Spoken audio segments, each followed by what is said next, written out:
اور وہ ہے فوج کا اپنی آئینی حدود میں واپس جانا، سیاست سے خود کو علیحدہ کرنا اور اپنی متعین کردہ ذمہ داریاں پوری کرنا، اور یہ کام فوج کو خود کرنا ہوگا، ورنہ یہی بڑھتی خلیج قومی سلامتی کی اصطلاح میں فالٹ لائنز بن جائیں گی۔ میں اپنی ذات کے لیے کوئی ڈیل یا اپنی جماعت کے لیے کسی سے کوئی رعایت نہیں مانگ رہا۔ بطور سابق وزیر اعظم اور محب وطن پاکستانی مجھے صرف اپنی فوج کی ساکھ کی بحالی اور وطن عزیز کا مفاد مقصود ہے۔ اس امر کے باوجود کہ فوج دہشت گردی کے خلاف جنگ لڑ رہی ہے اور روزانہ شہادتیں ہو رہی ہیں، اسٹیبلشمنٹ کی پالیسیوں کے باعث عوام اور فوج کے درمیان ہم آہنگی نہیں ہے۔ میں ISPR سے کہتا ہوں کہ جھوٹا بیانیہ نہ دیا کریں۔ بار بار یہ کہنا کہ فوج سیاست میں مداخلت نہیں کرتی قوم کی عقل کی توہین ہے۔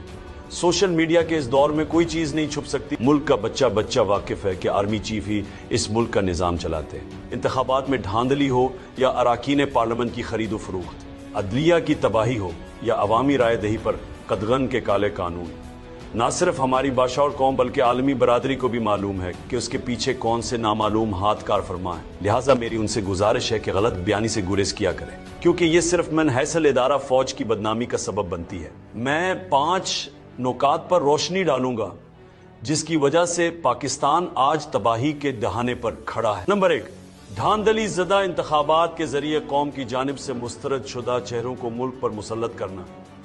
اسٹیبلشمنٹ کی اس پالیسی کی وجہ سے ملک کا شدید نقصان ہو رہا ہے۔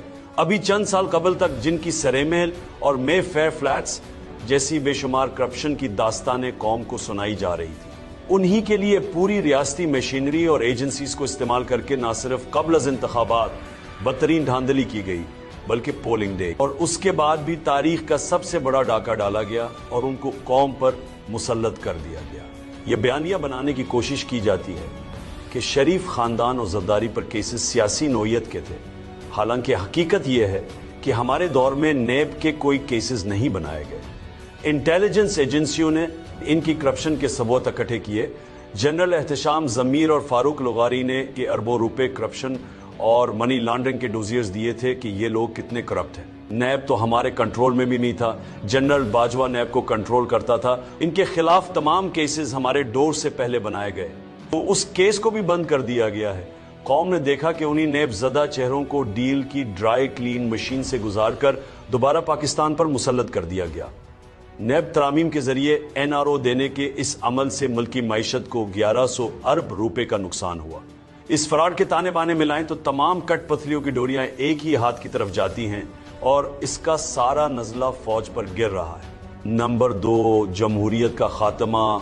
اور جمہوریت اخلاقیات پر چلتی ہے۔ حکومت کے پاس اخلاقی قوت ہو تو ہی جمہوریت چل سکتی ہے۔ 30 سال لگا کر پاکستان میں رفتہ رفتہ جمہوریت کی کچھ بحالی ہوئی تھی، عدلیہ مسلسل جدوجہد سے خود مختار ہوئی تھی، میڈیا کچھ آزاد ہوا تھا اور ملک بہتری کی طرف جا رہا تھا۔ لیکن پہلے سازش سے ہماری حکومت کو ہٹایا گیا، پھر نہ صرف ایک جعلی حکومت کو مسلط کیا گیا بلکہ ان کو دوبارہ ملک پر مسلط کرنے کے لیے آئین توڑا گیا، انتخابات ملتوی کیے گئے، الیکشن سے پہلے ہر حربہ آزمایا گیا، قاضی فائز عیسیٰ کے ذریعے ہمارا نشان چھینا گیا، ہمارے ترجیحی امیدواروں کو میدان سے ہٹوایا گیا، حتیٰ کہ الیکشن کمپین تک نہیں کرنے دی گئی۔ یہ سب کرنے کے باوجود جب الیکشن میں پاکستانی عوام نے ہمیں 2/3 سے بھی زیادہ نشستوں پر کامیاب کیا تو فارم 47 کے ذریعے رزلٹ تبدیل کر کے صرف 17 سیٹیں جیتنے والی پارٹی کو ملک پر مسلط کر دیا۔ اور اس انتخابی فراڈ کو چھپائے رکھنے کے لیے اور تحریک انصاف کو کچلنے کی کوشش میں جمہوریت کو مکمل طور پر پاؤں تلے رون دیا گیا ہے۔ الیکشن آڈٹ کے خود مختار ادارے پتن کی رپورٹ اس سلسلے میں سب کی آنکھیں کھولنے کے لیے کافی ہے کہ کیسے اس ملک میں جمہوریت کا نقصان کر کے دھاندلی کے 64 نئے طریقے اپنائے گئے، میڈیا پر بدترین قدغنیں لگا کر اور انسانی حقوق کو پامال کر کے جمہوریت کے تمام ستونوں کو برباد کر دیا گیا ہے۔ لوگوں کو ان کے نمائندگان چننے کا حق نہیں ہے۔ الغرض جمہوریت کے تمام بنیادی ستون بشمول خود مختار عدلیہ، حق آزادی رائے، آزاد میڈیا اور انسانی حقوق ختم کر دیے گئے۔ اس سب کے پیچھے بنیادی طور پر تحریک انصاف کو کچلنے اور الیکشن ڈاکے پر پردہ ڈالنے کی کبھی کوشش کار فرما ہے۔ نمبر 3، ترجیحات کی غلط سمت۔ وہ ساری دنیا آگے کی جانب سفر کرتی ہے مگر ہم مخالف سمت میں گامزن ہیں۔ پاکستان کو ڈیپ سٹرکچرل ریفارمز، بنیادی ڈھانچے میں اصلاحات کی ضرورت ہے جس میں اداروں کی مضبوطی، قانون کی حکمرانی، اقتصادی ترقی، آمدن میں اضافہ، اخراجات میں کمی، بڑھتی آبادی کے ساتھ روزگار کے مواقع پیدا کرنا، समाजी तहफ़्फ़ुज़, अमन व अमान और मुल्क में नई सरमाया कारी लाना शामिल हैं। इदारों की मजबूती में ही मुल्क की तरक्की का राज पोशीदा है। ये काम मुश्किल है और सिर्फ वही हुकूमत कर सकती है जिसके पास अवामी मैंडेट हो और जिसके पास अखलाकी ताकत हो। इस्लाहात करना NRO जलसाजी से इक़्तिदार लेने वालों के बस की बात नहीं है। यहाँ जाली पार्लियामेंट है, जाली MNAs हैं, जाली वजीर और जाली सदर है। उनका एजेंडा सिर्फ खौफ और हरास फैलाकर अपने तसल्लुत को बरकरार रखना है। मुल्क में इस्तेहकाम तब आता है जब कानून की हुक्मरानी हो और जमहूर को आज़ादी हासिल हो। यहाँ तो 21वीं सदी में ये हाल है कि इंटरनेट तक बंदिश का शिकार है। IT के इस दौर में लोग न सिर्फ तालीमी और समाजी बल्कि माशी तौर पर भी इंटरनेट पर मुनहसर हैं। उसके मुनक़ता हो जाने से पहले से ही तबाही के दहाने पर खड़ी मईशत को मज़ीद ज़द पहुँच रही है। ऑर्डर जस्टिस प्रोजेक्ट के रूल ऑफ लॉ इंडेक्स में हम 26वें तरमीम के बाद सिर्फ गिनती के चंद ममालिक से आगे हैं। दी इकोनॉमिस्ट के इंटेलिजेंस यूनिट के डेमोक्रेसी इंडेक्स में हम हाइब्रिड निज़ाम से आमराना निज़ाम की जानिब गामजन हैं। इसी तरह मुल्क में अमन सिर्फ तब आएगा जब अपने पड़ोसी ममालिक से ताल्लुकात की पॉलिसियों को बेहतर करेंगे और पाकिस्तान के मफादात को सामने रखकर पॉलिसियां बनाएंगे। हमारी अफगानिस्तान को लेकर पॉलिसी संजीदा नहीं है। उसकी वजह से हमें दहशतगर्दी के बढ़ते नासूर का सामना है। नंबर 4, हुनरमंद पाकिस्तानियों और सरमाए की मुल्क से बाहर मुंतकली।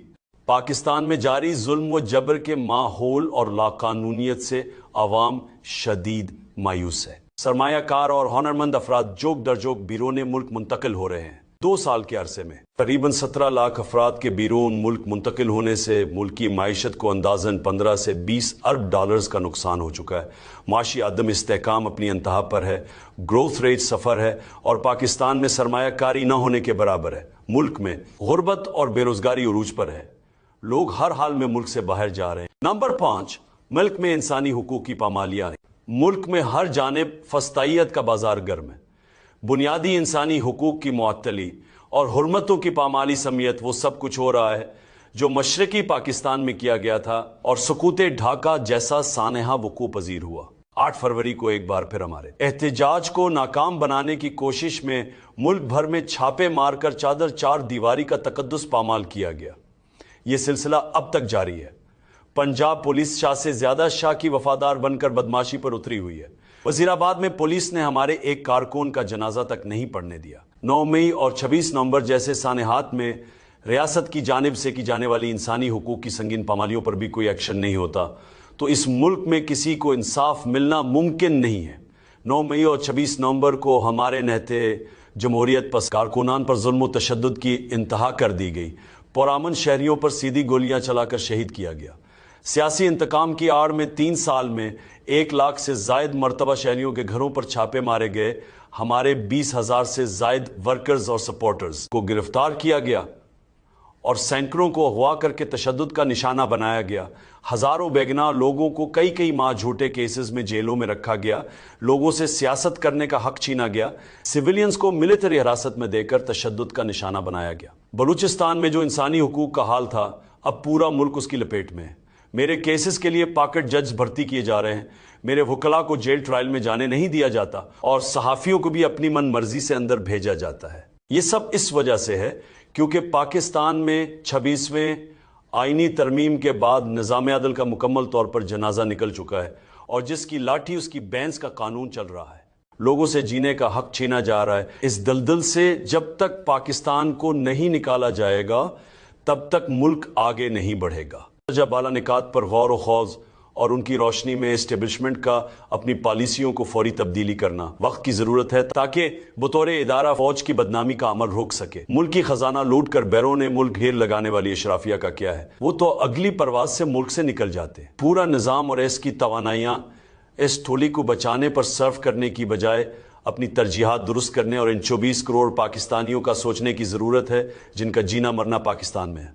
ज़ाती मफादात से बालातर होकर और अपनी गलतियों से सीख कर तमाम इक़दामात और पॉलिसीज़ को आइन और कानून के दायरे में लाना पाकिस्तान की बका और तरक्की का वाहिद रास्ता है। सियासी और माशी इस्तेहकाम और मुल्की सलामती के लिए नागुज़ीर है फ़ौज और आवाम के दरमियान खलीज कम हो और उस बढ़ती खलीज को कम करने की सिर्फ एक ही सूरत है और वो है फ़ौज का अपनी आइनी हदूद में वापस जाना, सियासत से ख़ुद को अलहदा करना और अपनी मुतय्यन करदा जिम्मेदारियाँ पूरी करना।